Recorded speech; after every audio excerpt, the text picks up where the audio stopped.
கஸ்தூரி. திரு business விஷயமா ஹைதராபாத் போகும்போது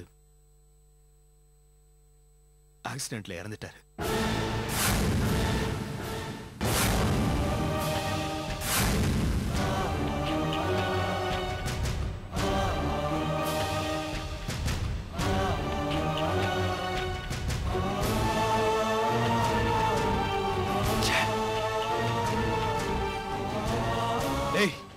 என்னடா நீ சொல்ற?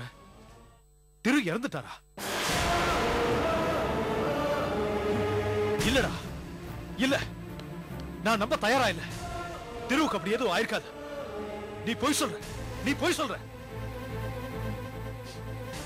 இந்த நியூஸ் பொய்யா இருக்கணும் தான் நாங்களும் நினைச்சோம்டா. ஆனா திரு இறந்ததை ரயில்வே நிர்வாகமே கன்ஃபார்ம் பண்ணிடுச்சு. ஆக்சிடென்ட் ஆகிறதுக்கு கொஞ்ச நேரத்துக்கு முன்னாடி தான் அதே ட்ரெயின்ல இருந்து திரு கஸ்தூரி கிட்ட பேசியிருக்காரு. என்னடா இது? கேட்கவே கொடுமையா இருக்கு. கஸ்தூரிக்கு நான் எவ்வளவு கொடுமை பண்ணிருக்கேன். இப்பவாவது அவளுக்கு ஒரு வாழ்க்கை கிடைச்சிருக்கேன்.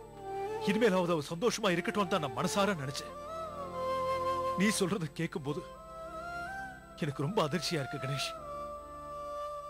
அவ மனசளவுல இவ்வளவு பெரிய பாரத்தை வச்சுக்கிட்டு எனக்கு சர்வீஸ் பண்ணிருக்காடா. கணேஷ், நான் கஸ்தூரிய பார்க்கணும்டா. இன்னைக்கு சாயந்தரம் நான் போலீஸ்ல போய் சரண்டர் ஆகணும். அதுக்கு முன்னாடி நான் அவளை பார்க்கணும். நான் கஸ்தூரி கைய பிடிச்சு கொஞ்ச நேரம் அழுதா போதும். அதை தவிர வேற எந்த ஆசையும் என் மனசுல இல்லடா. அதுக்கு பிறகு நிம்மதியா செத்து போயிடுவேன்.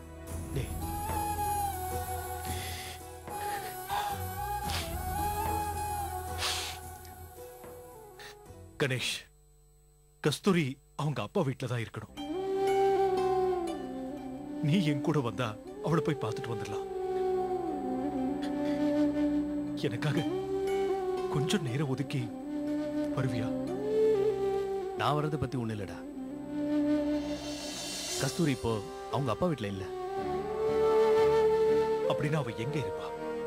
அது தெரியல. ஆனா அவங்க அப்பா வீட்டுல அவ இல்லன்னு எனக்கு நல்லா தெரியும்டா. எப்படிடா? திரு இருந்த விஷயமே கஸ்தூரியோட அப்பாக்கு தெரியாதுடா. கஸ்தூரி தான் அவங்க அப்பாக்கு தெரிய வேண்டாம்னு சொல்லிட்டா. கஸ்தூரி அப்பாவுக்கும் காவியாவுக்கும் திரு இருந்த விஷயமே தெரியாதுடா.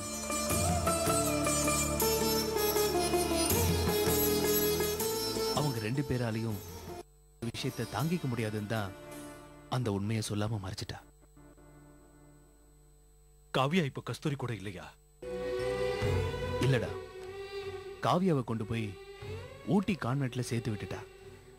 அது மட்டும் இல்லடா, திரு பேர்ல இருந்த எல்லா சொத்தையும் காவியா பேர்ல மாத்தி எழுதி அதுக்கு ஒரு லாயரை கார்டியனை அப்பாயிண்ட் பண்ணிட்டா.